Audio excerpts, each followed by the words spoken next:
You are on Crocodile's True Stories channel. Enjoy listening. It started with a motion alert. I remember the exact time, 3:04 a.m. The kind of hour where nothing good ever happens. I was half asleep, the room dark except for the glow of my phone lighting up the nightstand. At first, I almost ignored it. I figured it was just the wind or maybe a raccoon again. Our front porch camera had been picking up random stuff for weeks. But something about it made me reach for the phone anyway. Habit, maybe. Or instinct. The app opened slowly, lagging like it always did when it mattered. When the thumbnail finally loaded, my thumb hovered over the play button longer than it should have. I tapped, and there she was. Lacey. She stepped out of a car I didn't recognize.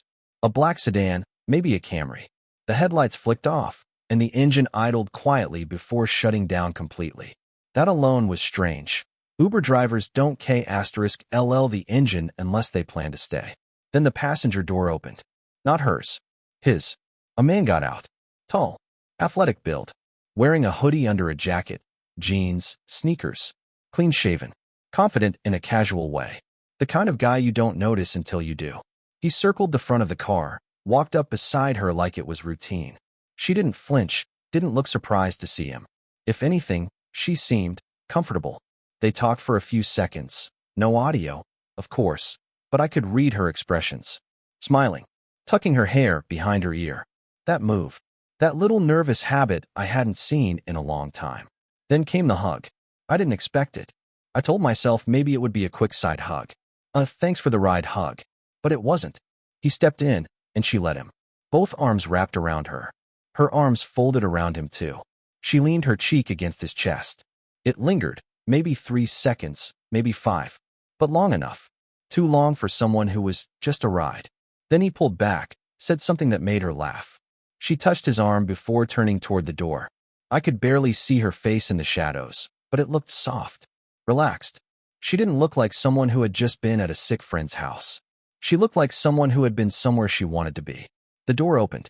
She went inside.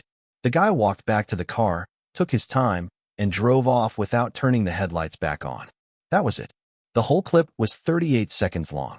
But it changed everything. I sat in bed with the phone still in my hand, staring at the paused frame. Lacey's face mid-laugh, her body still half in the arms of another man. I didn't know what to do. I couldn't sleep. Couldn't even think straight. It's a strange thing, watching a moment you weren't supposed to see. It feels like trespassing into your own life. By the time morning rolled around, I had convinced myself that maybe there was an explanation. A good one. Something boring, harmless, and forgettable. She had told me she'd be staying at her friend Danielle's house. Said they were going to have wine, watch bad reality shows, maybe do face masks like they did in college. I waited until she made her coffee. I didn't lead with an accusation. I asked carefully, like I wasn't already halfway unraveling inside. Hey, weird thing. I said, trying to sound casual. I got a motion alert from the porch cam last night. Around 3. Were you home? She didn't blink. Oh yeah, she said, setting her mug down. Danielle got sick, like food poisoning or something. I didn't want to wake you, so I just crashed here. I nodded slowly. Oh, okay. Who dropped you off? She took a sip of coffee before answering, as if she'd already rehearsed it. Brian. He's a friend of my brother's. He lives near Danielle's place, so he gave me a ride. Totally random. Brian, I repeated. Yeah, she said, shrugging like it was no big deal. I didn't want to Uber that late. I let that sit for a moment. The guy hugged her, walked her to the door, turned off the engine, and waited. That wasn't random. That wasn't just being nice. But she said it like it was nothing. The ease with which she said it. That's what messed with me most. I nodded again and said, cool. That was it. Didn't push. Didn't say, well, that's weird because he hugged you like he missed you. Didn't say, he stood at the door like he had a right to be there. I just swallowed it. I told myself I was being paranoid. I'd always trusted Lacey. We'd been together almost 4 years, living together for 2. She had never given me a real reason to doubt her. And yet, I couldn't stop replaying that clip. I watched it again when she went upstairs to shower. And again later that night, when she fell asleep early and left me alone with my thoughts. The hug, the way she tilted her head, the timing of it all. It wouldn't leave me. Looking back now, I think that was the moment something cracked inside me. Not fully, not loud, but enough. A hairline fracture in the trust I'd always taken for granted. I didn't confront her again. I didn't ask who Brian was, or why he seemed so familiar with her. I didn't ask why she never mentioned him before. I didn't ask why she smelled like someone else's cologne when she got in bed that night. I just buried it. Because the truth is, I wasn't ready for what the real answer might have been. I wasn't ready to admit that she had already started slipping away from me, and I was just catching up. It's strange, isn't it? How something so small can be the start of something so big. 38 seconds of video, and the whole foundation of your life shifts. But when it happens, you don't explode. You don't yell. You don't break things. You just sit there, still, waiting for the silence to give you answers it never will. It's strange how clear everything looks in hindsight. At the time, I thought it was just a rough patch. I figured every couple goes through phases, periods where things get dull or people get distracted. Life gets busy, right? Deadlines, laundry, bills, the usual grind. I told myself it was normal that we were a little distant, that maybe we were just tired. But looking back now, it wasn't that we were tired. It was that she had already started pulling away. I think it really started months before the night I caught her on the porch cam. That night just put a spotlight on what had already been building in the dark corners of our relationship. It started small. That's the thing about emotional drift. You don't notice it right away. One day she stopped grabbing my hand when we walked to the car. Then she stopped saying love you before bed. Later came the decline in physical affection. No more casual kisses in the kitchen. No more sitting next to me on the couch, her legs tangled with mine while we watched TV. She began sleeping closer to the edge of the bed. I remember one night, I rolled over to wrap my arm around her like I always used to, and she just quietly shifted away. Didn't say anything. Didn't even pretend to be asleep. Just moved like she wasn't used to being touched anymore. I laid there awake for hours that night, staring at the ceiling and wondering what I had done wrong. But the truth is, I wasn't sure if it had anything to do with me, or if it had everything to do with someone else. Then came the phone stuff. Lacey used to leave her phone all over the house. Kitchen counter, bathroom sink, sometimes even in the fridge once when she was distracted. It was never a thing. But all of a sudden, she started keeping it close. Really close. Like, always in her pocket, face down on the table close. At first, I laughed it off. Made a joke about how she'd turned into one of those people who can't go 5 minutes without checking a screen. She smiled, but it didn't reach her eyes. It's just work, she said. My manager's been texting a lot. Work. That became the go-to excuse. Her job wasn't the kind that normally required late nights or overnight travel, but suddenly she was needed all the time. She started staying late, 1, 2, sometimes 3 nights a week. She'd come home smelling like someone else's cologne, hair a little too perfect, her mood either unusually bubbly or strangely distant. There was no in-between. I asked her once, just once, if she was seeing someone. Half joking, half hoping to gauge her reaction. She didn't get angry or defensive like I expected. She just laughed. Laughed. God, Sean, she said, shaking her head. That's insulting. You think I'd cheat on you? She kissed me on the cheek, as if that settled it. And for a moment, I let myself believe her. Because that's what you do when you love someone. You give them the benefit of the doubt, even when that doubt is slowly choking you. But the signs kept stacking up. She started turning down everything I suggested.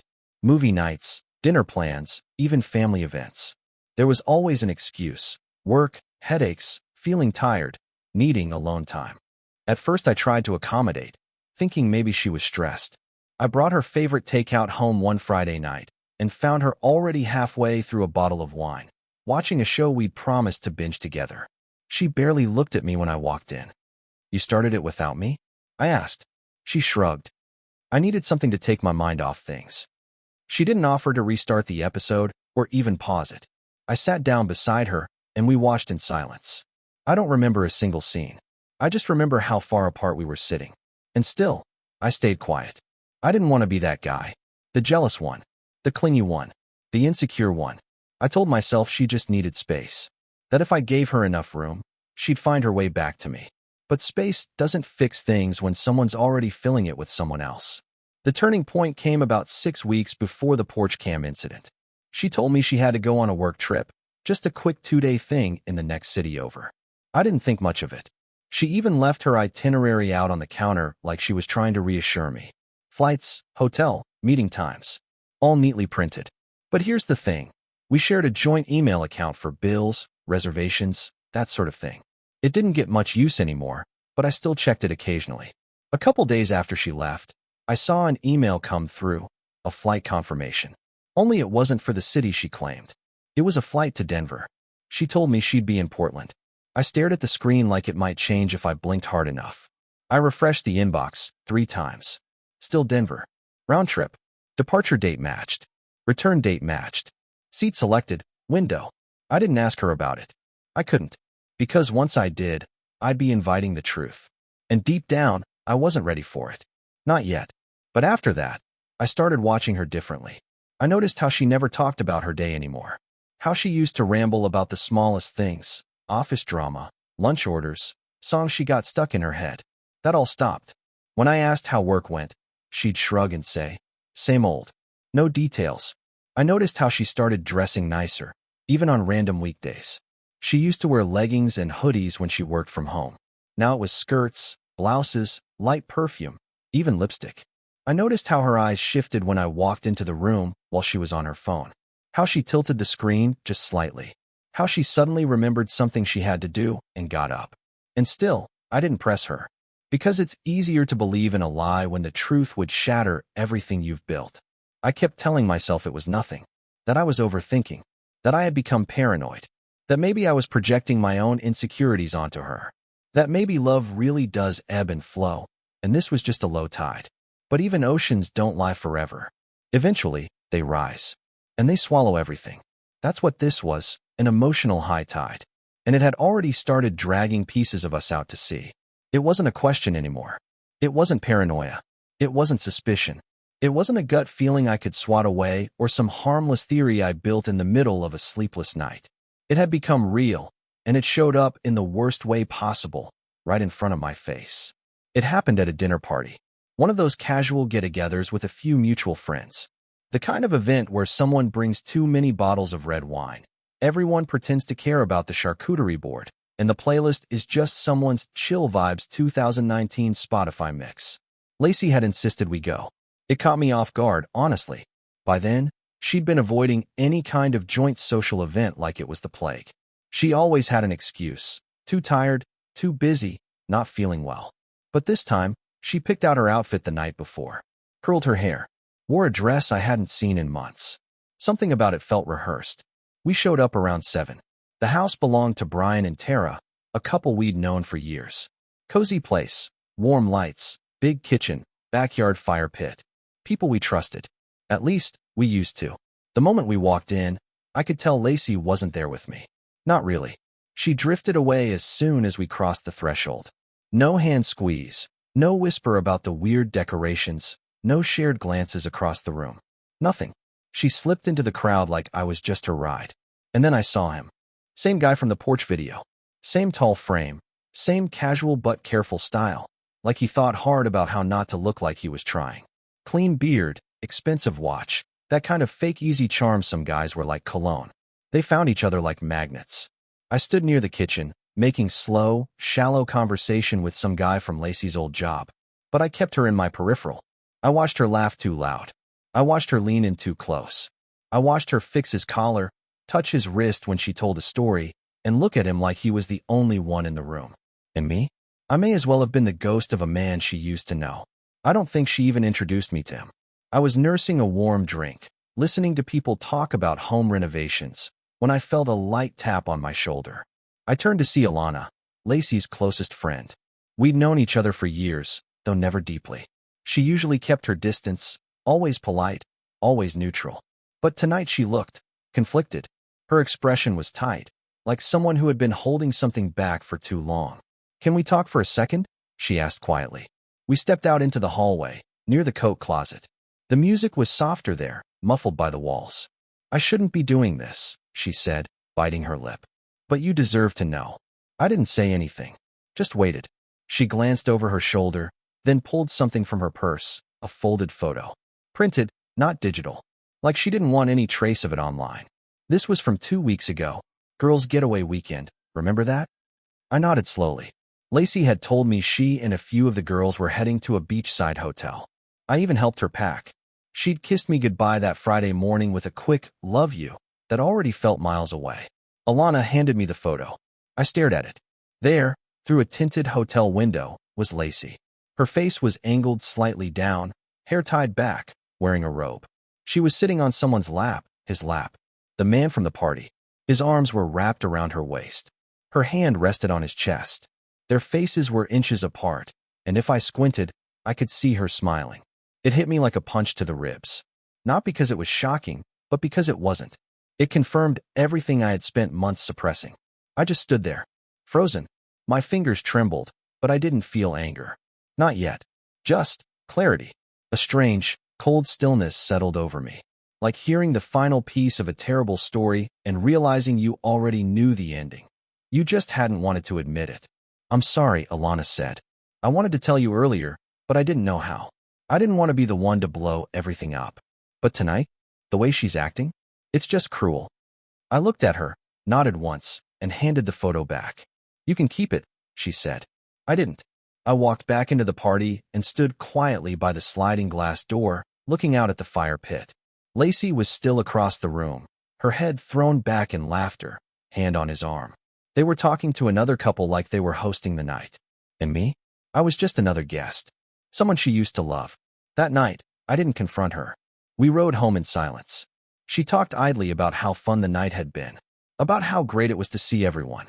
I gave her a soft smile and nodded, like a man playing a role in a movie he never auditioned for. In my head, though, I was gone. Something in me had clicked. I'd always thought the end of a relationship came with shouting, with slamming doors and late-night ultimatums.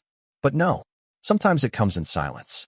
Sometimes it comes in the shape of a photo, a look, a hug that lingers too long, a hallway conversation with someone who's tired of pretending they don't know what you don't want to see. I slept on the far edge of the bed that night.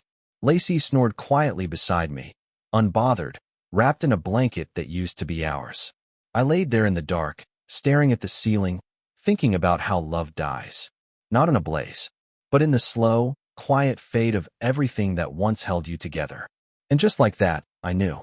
This wasn't mine to fix anymore. I didn't leave right away. You'd think that after seeing the photo, after watching Lacey practically hang off the guy all night, I'd storm out, pack my things, and disappear with some dramatic slam of the front door. But the truth is, when something breaks that slowly, you don't run. You walk. Quietly. Carefully. Like stepping around shattered glass. That night, I lay in bed next to her for the last time. She had her back turned, same as always lately. Breathing steady. Dead asleep. Maybe dreaming of him. Maybe not. Either way, she didn't ask why I was so still, why my side of the bed stayed untouched. She never turned around to check. I stared at the ceiling until sunrise. And when the light crept through the blinds, something inside me settled. I got up, showered, shaved, ate half a banana, and drank the rest of yesterday's cold coffee. No ceremony. No fanfare. Just movement. I moved like someone whose body had finally caught up with what their heart already knew. I couldn't stay. I packed a single bag. Just the essentials. Some clothes, toiletries, my laptop, and a folder of important documents I'd kept in the closet for years. Always just in case. Funny how you never expect to actually need that stuff. I left the ring on the bathroom counter. It was the only thing I didn't feel weird about abandoning. Everything else felt like a bruise. Our photos, the framed postcard from our first trip, the plant we were trying to keep alive together. I didn't touch any of it. Not because I was sentimental. Because I didn't want to take any of her with me.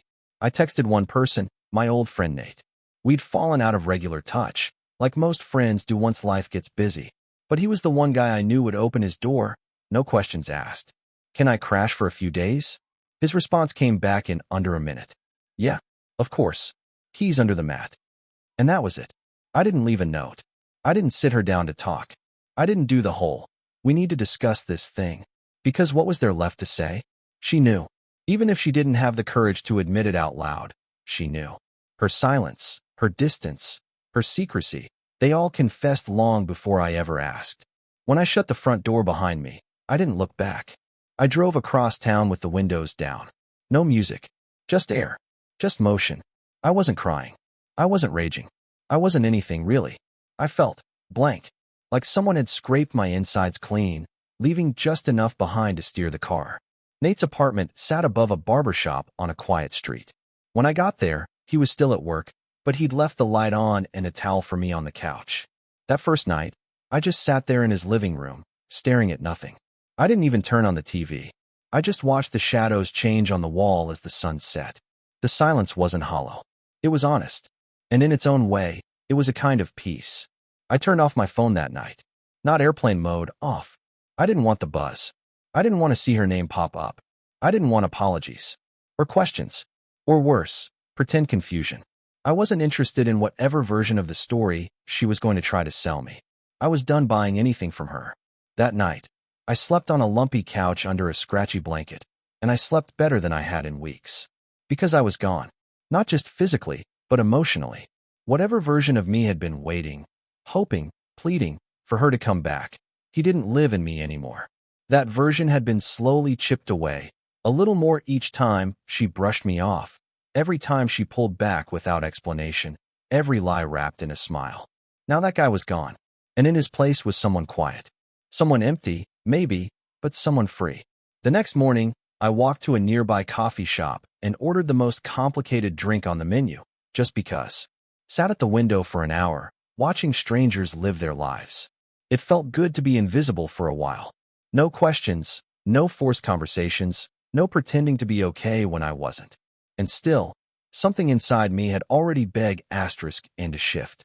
Because as I sat there, watching the sun catch the tops of parked cars, I realized how long it had been since I felt calm. Truly calm. Not numb. Not distracted. But quiet in a way that didn't hurt. I started writing again that day. Nothing profound. Just scribbled thoughts in my phone's notes app. Little lines like, she didn't leave all at once. She disappeared in inches. There's no safety in being the only one trying. Some endings don't explode. They whisper. I didn't plan to turn them into anything. They weren't meant for anyone else. They were just for me. For the part of me that still needed to say, this happened. You weren't crazy. You saw it. You felt it. And it was real. That's what no one tells you about betrayal. It doesn't scream. It erodes. It eats you one bite at a time until one day, you're standing in front of someone you used to love, and you don't even recognize them anymore. Or worse, you don't recognize yourself. In those first few days away, I started to remember who I was before I became someone who tiptoed through his own relationship.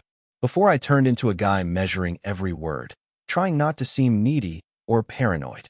Before I let her distance convince me that I was somehow too much, or not enough, or both at the same time.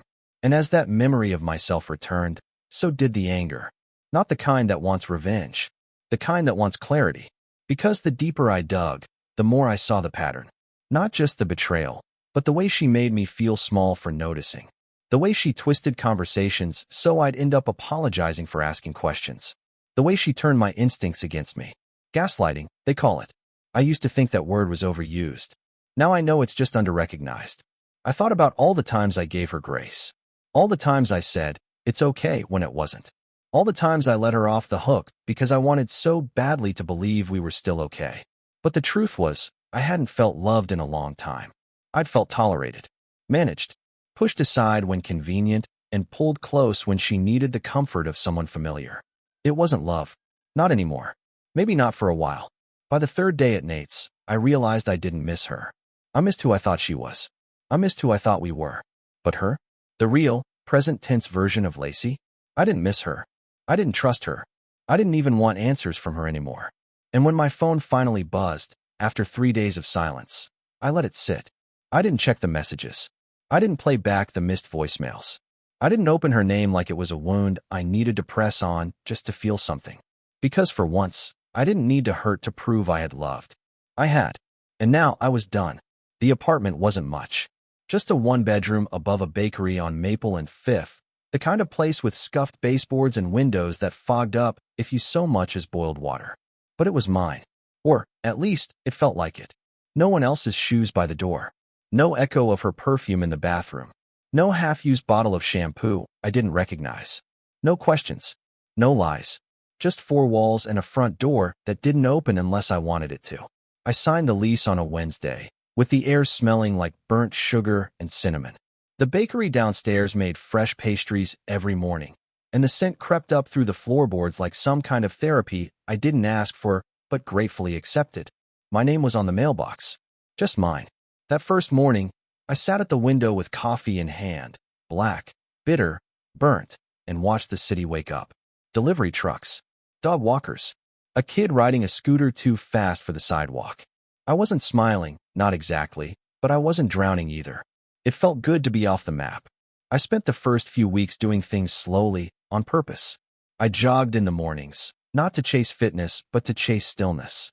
I read the same book 3 times, just because I could. I stopped skipping breakfast. I cooked more than I ordered out.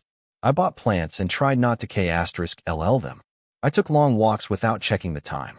I didn't post anything online. Didn't update my status.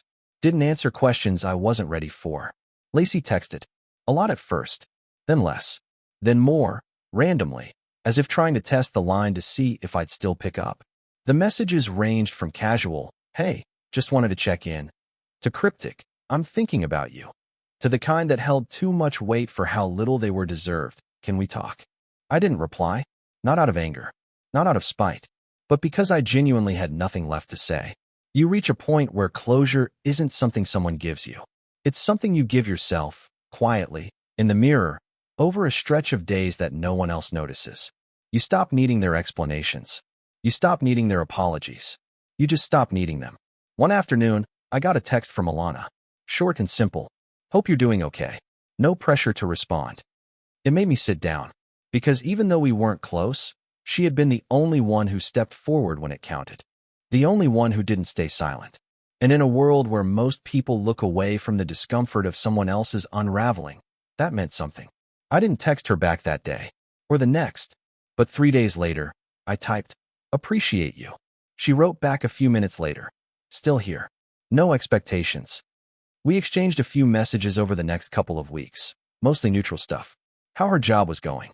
What books she was reading. She asked if I'd seen that show we used to make fun of together at parties. I told her no, but maybe I'd start. No flirting. No pressure. Just 2 people who'd been burned by proximity to the same flame, sitting across a digital fire, warming their hands quietly. Then there was Lacey. I saw her once, completely by accident. It was a Saturday morning. I just finished a jog and stopped by the farmer's market around the corner to grab some fresh bread and coffee. She was across the street, near the corner where the bookstore used to be, wearing a long coat, boots, and that same leather bag she used to carry when we took weekend trips. She wasn't alone. She stood with someone. Him, I think. Could have been. Same posture, same build. They weren't touching, but they were close. Talking. Smiling. She turned her head slightly, and for a second, I thought she saw me. But her gaze moved past without a pause, like I was just another stranger standing next to a produce stall. I didn't wave. Didn't duck. Didn't do anything. I just watched. Not with heartbreak. Not even with anger. But with a kind of quiet curiosity. Like watching a movie I used to love, but no longer felt connected to. I remembered the scenes, but I no longer felt them. She looked the same, but something was missing in her face. Or maybe in me. Either way, the string had snapped. I turned and walked away. That night, I sat by my window and opened my notebook. I'd been writing again. Not full journal entries, just lines. Sentences. Half-thoughts that helped me unload the things I didn't want to carry into the next day. That night I wrote, "Healing doesn't look like fire. It looks like still water." Because that's how it felt. Like I was finally floating.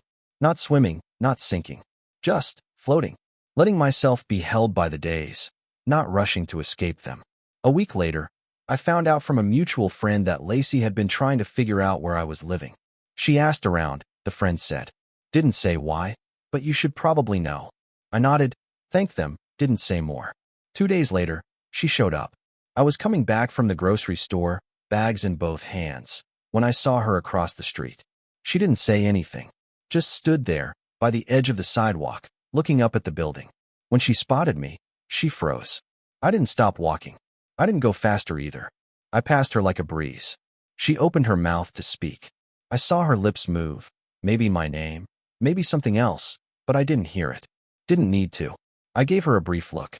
Not hard, not cold, just enough to let her know I saw her. Then I kept walking. She didn't follow. And that was the last time I saw her in person. I think part of her expected drama. Or at least, something. Some kind of confrontation. An outburst. A breakdown. But that version of me no longer existed. She hadn't just cheated on me. She'd erased me, slowly, silently, and thoroughly. She had taught me how to disappear, and now I was fluent in it. She couldn't reach me anymore, not really.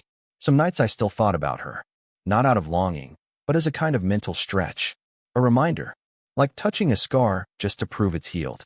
Because what we had once mattered, but what we had